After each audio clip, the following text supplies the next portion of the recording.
Special counsel Jack Smith appears to be in the final stretch of his investigations into former President Donald Trump. Smith has been looking into the possible mishandling of classified documents and efforts to obstruct the 2020 election. Now, notable development this week, Tim Parlatore, one of Donald Trump's key attorneys, announced he is leaving the team. Now, in addition to working on the January 6th investigation, he also played a key role in the Mar-a-Lago documents probe, including organizing additional searches at Trump Tower, Bedminster, and an office in Palm Beach, as well as a Florida storage unit. Trump just suffered the most humiliating legal collapse in presidential history. His entire defense team walked out on him. Not tomorrow, not next week, right now, in the middle of the biggest case of his life. Boris Epshteyn and Todd Blanche, the two lawyers who were supposed to save Trump from prison, just filed emergency motions to quit and disappeared. Gone. Abandoned him at 11:30 at night, filed their withdrawal paperwork and vanished. Left Trump standing alone in federal court with Judge Sullivan staring him down and zero legal representation. And the deadline for turning over classified documents is in 60 hours. That's it. 2.5 days. Trump needs to produce 833,000 pages of evidence, and he doesn't have lawyers anymore. This isn't a minor setback. This is total catastrophic failure. This is Trump's legal strategy completely imploding in real time. If you want to stay ahead of the headlines, please subscribe, because you might think you are but aren't. Your subscription actually matters here. That's why we built Patrick Smith Show, to bring you real stories, real context, and no corporate spin. All right, let's get into what actually happened. Why would Trump's top lawyers quit right before the most critical deadline of the case? Why would experienced attorneys who've been working this case for months just walk away? The answer is simple. They know Trump is guilty. They know the evidence is overwhelming. They know there's no defense. And they can't ethically keep representing someone when the case is this hopeless.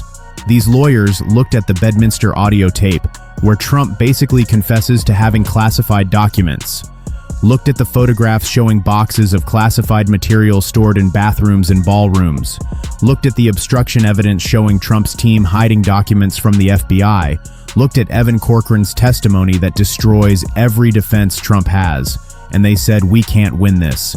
There's no legal strategy that works here. The evidence is too strong. Trump is going to be convicted, and we don't want to be part of this disaster anymore. Share this video with everyone you know, but it's worse than that. The lawyers didn't just quit because the case is unwinnable. They quit because Trump demanded they do illegal things, demanded they file motions with no legal basis, demanded they make arguments that violate professional ethics, demanded they hide evidence from prosecutors, demanded they lie to the judge, and when the lawyers said, no, we can't do that, Trump exploded, started screaming at them, threatening them, saying, if you don't fight this, I'm going to have you arrested, saying you're fired, having complete meltdowns at midnight, making it impossible for anyone to work with him. So the lawyers decided enough is enough. We're not going to violate ethics rules for this guy. We're not going to risk our law licenses. We're not going to go to prison for Trump. And they quit. And here's what makes this absolutely devastating. This isn't the first time Trump's lawyers have abandoned him. This is a pattern. Alina Habba took a prosecutor job just to get away from Trump. Didn't want more prestige. Didn't want more money. Just wanted out. Julianne Murray quit after Senate Republicans made it clear they didn't want her representing Trump. One of the lawyers from Skadden, one of the most elite law firms in America, quit on December 29th because the firm couldn't handle being associated with Trump anymore. Every major law firm in the country is rejecting Trump, saying we don't want him as a client, saying he's too toxic, too unethical, too likely to drag us into criminal liability. Big law firms that represent Fortune 500 companies are looking at Trump and saying, no thanks. We'd rather lose the money than represent you. Think about what that means. And the money situation makes it even worse. Trump owes over $100 million in legal fees, has already spent that much defending himself, and he doesn't have the cash to pay. Trump's assets are tied up in real estate. Can't liquidate them quickly. Banks won't lend to him. He's running out of money fast. So Trump is trying to force prosecutors to pay his legal bills. Demanded that Fani Willis in Georgia pay him $6.2 million. said the case against him is frivolous, so she should reimburse him. But that's not how courts work. You don't get your legal fees paid just because you lost. Trump is responsible for his own bills, and he can't pay them. So lawyers are walking away because they know they won't get paid. Why would anyone work for a client who can't pay them, who screams at them, who demands they break the law? Who's gonna lose anyway? The answer is they wouldn't, and they aren't. Make sure you're subscribed to Patrick Smith Show because now Trump is in an impossible situation. Has to find new lawyers in 60 hours. Has to get them up to speed on a case with 833,000 pages of discovery. Has to prepare them to face Judge Sullivan, who's already angry about the chaos. Has to organize the document turnover that's due in 2.5 days. And he has to do all of this without money, without experienced attorneys, without anyone who actually wants to help him. The new lawyers he finds are going to be bottom tier, desperate for clients, inexperienced with cases this complex, and they're going to walk into court completely unprepared. Judge Sullivan is going to destroy them, is going to sanction Trump for the disaster, is going to hold him in contempt for missing deadlines, and Trump's legal position is going to get even worse. Now here's where it gets really interesting. The timing of this collapse tells you everything. The lawyers waited until 11:30 at night to file their withdrawal motions. Why? Because they wanted to get out immediately. Didn't want to spend one more day representing Trump. Didn't want to be there when the deadline hits. Didn't want to be associated with the disaster that's coming. They saw what's about to happen and they ran, filed emergency paperwork in the middle of the night, and disappeared. That's how desperate they were to escape. That's how bad Trump's situation is. When your own lawyers are filing emergency motions to abandon you, you know you're finished. And this isn't just about the classified documents case. Trump is facing multiple prosecutions, has the January 6th case, has the Georgia election interference case, has the New York hush money case, needs lawyers for all of them, but lawyers keep quitting, keep walking away, keep saying they can't work with him. So Trump's defense is collapsing across every case, is going to go to trial after trial with inexperienced lawyers, with attorneys who don't understand the evidence, who aren't prepared, who can't mount effective defenses, and Trump is going to lose over and over, is going to be convicted in multiple jurisdictions, is going to face prison time in multiple cases, all because he can't keep lawyers, all because he's impossible to work with. Share this with everyone because the political implications are catastrophic.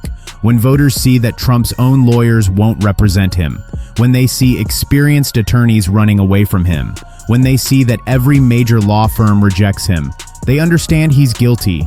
They understand the evidence is overwhelming. They understand Trump is heading to prison, and they're not going to support someone like that. Trump's approval rating is already at historic lows. This legal team collapse is going to make it worse, is going to drive away more voters, is going to cost Republicans in the midterms, is going to destroy what's left of Trump's political coalition. Republican donors are watching this too, seeing Trump run out of money, seeing him unable to pay legal bills, seeing his lawyers quit, and they're pulling back, not giving more money to someone who's going to lose, not funding someone who's heading to prison. Republican fundraising is going to collapse. Republican candidates are going to struggle, all because Trump can't keep his legal team together, all because his cases are unwinnable, all because the evidence against him is so strong that no competent lawyer wants to touch him. And Trump's base is starting to fracture. MAGA supporters are seeing the lawyer exodus, are realizing Trump might actually go to prison, are losing confidence, are becoming less enthusiastic, are questioning whether they should keep supporting him. And as the base weakens, Trump's power evaporates, can't intimidate Republicans anymore, can't dominate media coverage, can't control the narrative. Everything falls apart. Now here's where it gets really complicated. What happens when Trump shows up to court without lawyers?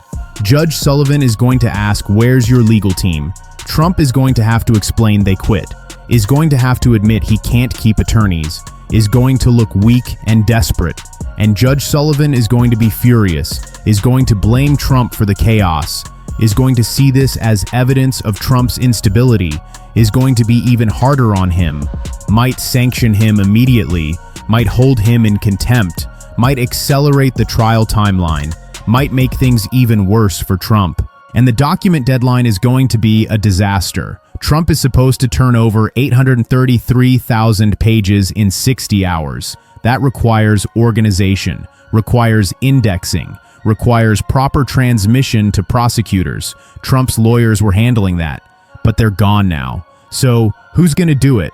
Trump doesn't have the infrastructure, doesn't have the staff, doesn't have the expertise, is probably going to miss the deadline, or turn over documents in a disorganized mess, or violate the court order somehow, and Judge Sullivan is going to punish him for it. Sanctions, contempt, maybe even jail time. That's where this is heading. Think about what that means. Trump's conviction is now essentially guaranteed. Had small chance before when he had experienced lawyers, now has zero chance. The new lawyers he finds won't be prepared, won't understand the case, won't be able to defend him effectively, and prosecutors are going to destroy them, are going to present overwhelming evidence, are going to show the Bedminster tape, show the photographs, show the obstruction, show Corcoran's testimony, and the jury is going to convict. There's no other outcome possible. Trump is going to prison. And this pattern is going to repeat in every case. Georgia trial, January 6th trial, New York trial. Same thing. Lawyers quitting, new lawyers unprepared, overwhelming evidence, conviction, prison time, over and over. Trump is facing decades in prison across multiple convictions, and there's nothing he can do to stop it, because he can't keep lawyers, because he's impossible to work with, because the evidence is too strong, because he's guilty. The bottom line is this: Trump's legal team just collapsed. His top lawyers quit at 11:30 at night, filed emergency withdrawal motions, and disappeared. Left Trump with 60 hours until major deadline. Left him without representation, without experienced attorneys, without anyone who actually wants to help him. Major law firms are rejecting him. Lawyers are walking away. Nobody wants to represent him because the evidence is overwhelming, because his cases are unwinnable, because he demands illegal conduct, because he screams and threatens, because he can't pay. Trump is running out of money, owes over $100 million in legal fees, can't liquidate assets, can't pay new lawyers, so lawyers won't work for him. And his defense is collapsing across every case, in every jurisdiction, going to trial with inexperienced attorneys, going to be unprepared, going to lose, going to be convicted, going to go to prison, all because of his own behavior, all because he's impossible to work with, all because he demanded unethical conduct, all because the evidence proves his guilt. Trump is completely isolated now, legal team gone, political support eroding, base fracturing, donors fleeing, approval rating cratering, heading toward conviction, heading toward prison, heading toward complete destruction of everything he built. And it's all his own fault, own behavior, own instability, own refusal to follow rules. That's what's bringing him down. This story continues. Stay tuned.